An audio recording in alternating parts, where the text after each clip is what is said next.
A historic reign also highlight, as they must, the challenges of old age and the tensions of contemporary family life. John Ray, ITV News.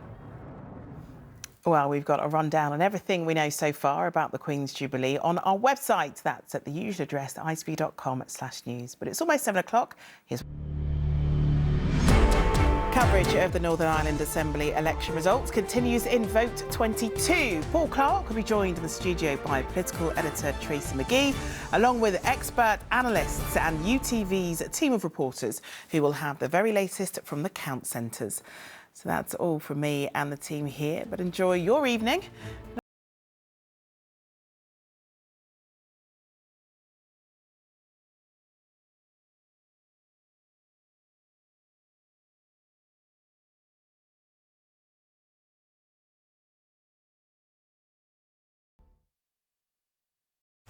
There's a chilly tang in the air, so you may want to pop on an extra layer.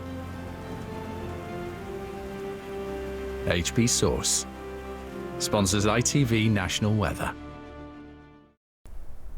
A very good evening to you. A promising picture into the weekend. In the meantime, rain to end the working week, moving its way through. A little mist and shallow fog out there tonight and a cool breeze into the start of the weekend, but for many of us, some decent sunshine into Saturday and Sunday. Rain to end the week, pulling away into the near continent, and then we've got high pressure set to re-establish itself through the weekend. Quiet, settled, calm and dry for the vast majority. A bit of a cool breeze around the east coast on Saturday, but more and more sunshine developing as we head through the weekend, lifting temperatures to around about 20 or 21 degrees. Rain to end the day across central zones, really quite soggy as the week draws to a close. That rain a little slower to shift across the southeast through the night. Elsewhere, clearer and a little cooler. Those temperatures a little lower out in the countryside, as you'd expect given the time of year, but miles above freezing in towns and cities. And with the moisture left in the air from today's rain, perfect conditions for a touch of mist and shallow fog to form into the small hours. Away from this grey, dull start, particularly across the southeast, fine and bright from the word go. A sparkling sunshine this Saturday, particularly across the north and the west, lifting temperatures a fair few degrees. Staying disappointingly dull and damp across the southeast for a time. A chilly breeze from the near North Sea and a few rogue showery outbreaks. Elsewhere, a few fair weather clouds. Showers will be few and far between, and in the sunshine, highs of 20 or 21 degrees. More and more sunshine into Sunday, a perfect spring day. Highs of 20 or 21 through the afternoon once more. See you soon. HP Source sponsors ITV National Weather. And now we head over to Paul Clark with coverage of the results of the Northern Ireland Assembly election.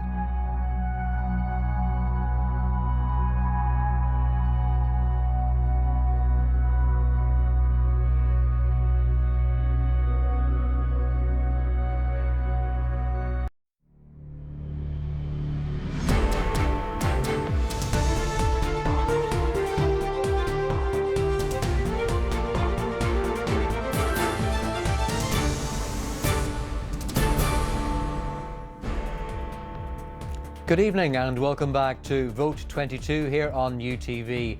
It's been a busy day, and in this half hour we'll be bringing you the very latest on the shaping up of what is an historic Assembly election.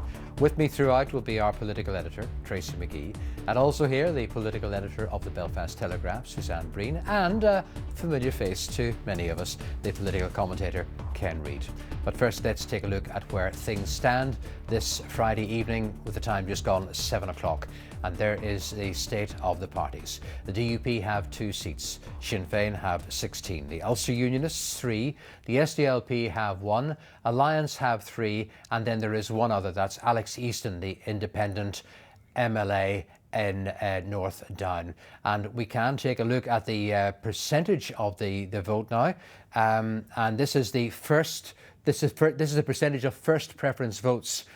So the DUP have got just over 21%, Sinn Féin 29%, the Ulster Unionists just over 11%, SDLP just over 9%, Alliance 13.5%, and then others That's coming in at just under 16%.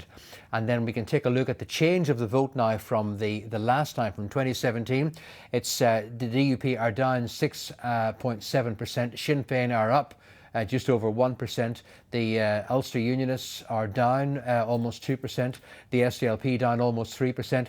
Alliance are up 4.5%, and others are standing at 5.4%. So we're going to be talking shortly to the Alliance leader, Naomi Long, but we're hearing that Peter Weir, the outgoing DUP MLA and former Education Minister, has been eliminated in the Strangford constituency. So you can keep up to date with our website. You know all that these days. It's hashtag UTV Vote 22. And as I said, we have the commentators who are with us, and they will be able to talk to us. But we can now talk live to the Alliance Party and Naomi Long, who is in the studio, the Count Centre, I should say, in the centre of Belfast. First of all, the Titanic Centre, I should say. Congratulations. The smile on your face says it all. What is the electorate saying to you? Well, I mean, first of all, I want to thank the people of East Belfast. They have returned Alliance as the largest party in that constituency. But I also want to say a huge thank you to the vote of confidence that they've given me in East Belfast, and to the people who have voted Alliance right across Northern Ireland today. Because I think what they're saying very clearly is that they want to move our politics beyond binary. They want to move to politics that aren't about division, that are about delivery. And that's what we want to do. And they've sent a very clear message, I think, to all parties, that what people really want here is for the Assembly to be reformed, a government to be in place, and for us to start actually delivering on the issues that they really care about. Right, well, what do you expect in terms of seats? How many? Well, I never like to call that, as you know, and I'm always a bit of a doubting Thomas, even when the figures are good. There's an awful lot can happen with transfers, and so I don't want to get into predicting numbers, but we think we will be in the teens, which for us will be a first, and will give us an opportunity, I think, really to have a lot of influence in the Assembly, and also, I think, to have a lot of influence in the Executive. And that's what we want to do, because we want to try to influence things positively for the people of Northern Ireland. We want to be able to deliver better than we've been able to deliver before. So that was my mandate over the last 2 years, and that's what I want to continue to do. What do you do with this new mandate? Well, we have a lot of things in our agenda. I have a long list in our manifesto. We were actually criticised for having too long a manifesto, but we don't forget about them after elections. We pick them up and we look at what we can actually do and what we can deliver, and that's what we will be doing in whatever departments we might end up holding if an executive can be formed. But the first job is to form that executive, and we need people to work with us. We need all of the parties to take their responsibilities seriously and step up to that mark. Will you demand changes to the designation then? Well, yes, of course, and we have been saying for many years that we need a change to the system in Stormont. Not just for Alliance, though it is important, because our votes should count for just as much as anyone else's votes in the Assembly, and yet they don't. But also because it will give us more stable government that won't be stop-start, collapse and drama, where no party can hold the Assembly to ransom. We need to move beyond that divisive politics and towards politics that is about delivery and about working together. And I believe a change in the system can help facilitate that. If there are those who want to sit on the sidelines, that is their choice, but it shouldn't be possible for them to stop the rest of us getting on with the job. But if you don't get what you want, would you consider opposition? Well, look, I think we can talk a lot about opposition, but whatever about opposition, you cannot deliver as much in opposition as you can in government. And I have been in both. And I want us to be there at the heart of government, trying to shape the agenda, trying to make things happen. And that's what we committed to do in the election, and I'm committed to do that now. We can change the system and do government. We don't have to stop every time there is a crisis and stop delivering for people. We can work through our differences and our problems and still be able to deliver on the bread and butter issues. That's what I want to do. Well, how do you sell that to the DUP? Because on this programme earlier, Sir Geoffrey Donaldson would not confirm whether or not he would go for Deputy First Minister. Well, Well, I mean, bottom line on this is that they have been in the First Minister's office as joint First Ministers now for, the last 15 years with Sinn Féin.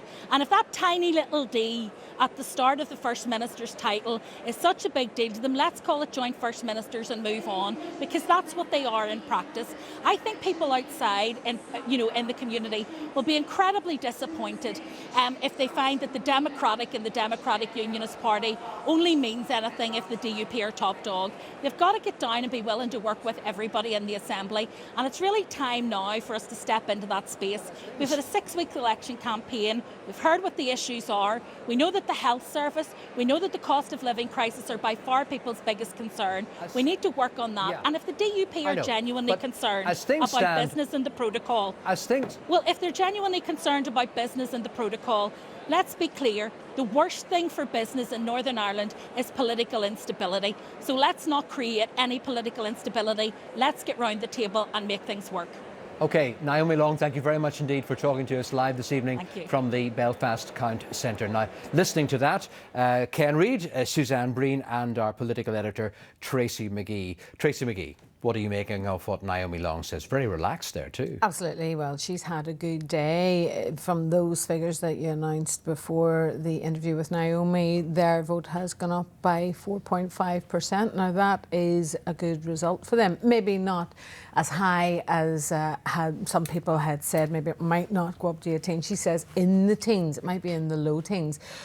Whatever way you look at it, they are now a party of influence. It looks as if they are moving into the third position. A party of influence, Suzanne Breen, but as the rules stand, if the DUP decide not to nominate and the executive doesn't rise, there's nothing that Naomi Long can do at this point. There's very little she can do, but I'd say she's just, and her party colleagues are just celebrating Alliance's success at the moment. What I think is very important is that there are young, new Alliance voices that we're now going to see at Stormont, and I think that's going to give Alliance strength and depth in Stormont. People like Saoirse Eastwood, Owen Tennyson, who's in his early 20s, and I think they're going to make a difference to the Alliance team. Before, the SDLP had the strongest team, I think, of all the parties at Stormont, but really now Alliance will have a big boost. What do you make in that case of the shredding of the Unionist vote? Well, first of all, I have to say the Lucid Talk opinion polls that the Belfast Telegraph carried have been proven really accurate. A lot of people dismiss them, and they have, been pretty closely replicated in the result today.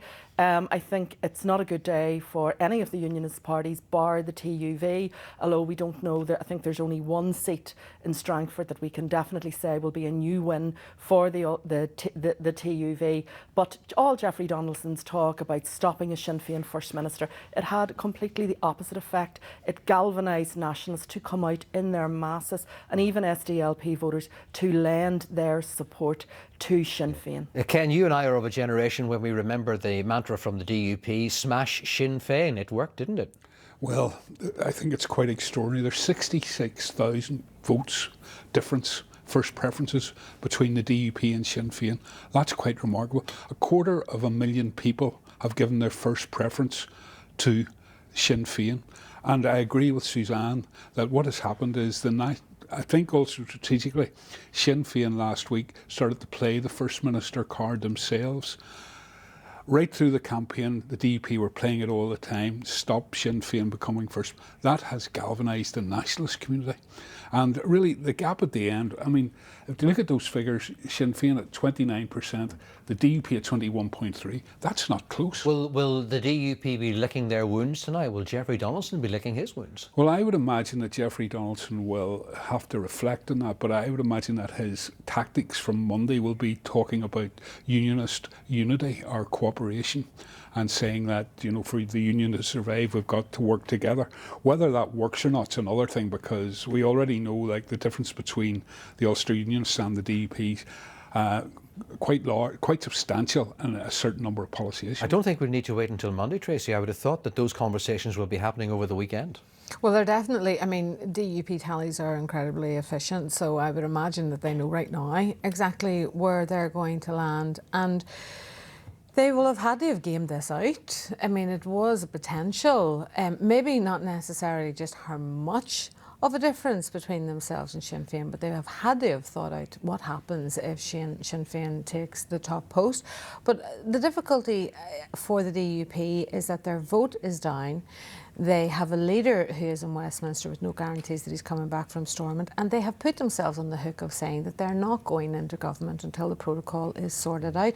And at the same time, yes, the TUV may have made very few gains in terms of seats, but a lot of their candidates have done very well in terms of votes, and that means Jim Allister is breathing down Jeffrey Donaldson's neck. You were talking earlier, Suzanne, about the votes being lent by the SDLP to Sinn Féin. We saw that writ large in the constituency of Foyle as well, but is there not the danger that those votes will not come back to the party?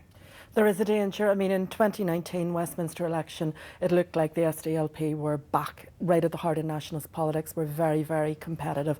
All that has been blown away today. We look at somewhere like South Belfast, where Claire Hanna had a really big win in 2019, and we now look at SDLP as outpolled significantly by Sinn Féin and also by Alliance. Now, Claire Hanna is a very, very popular politician, but I would say that there will be some concern in the SDLP at those figures. If you look at South Down, I mean, Sinead Ennis, a candidate that was at the centre of very controversial tweets, and yet her result of 14,000 plus, that's almost a Westminster seat winning result. I mean, it is just absolutely amazing. There had been talk maybe that South Down could be vulnerable for Sinn Féin at the next Westminster election. I don't think that that's in doubt. The DUP's tactics has really blown away the likes of the SDLP and People Before Profit, because nationalists have just flocked to Sinn Féin to give Jeffrey Donaldson's party a bloody nose. Panel, there's still plenty to talk about during the half hour that we are on TV.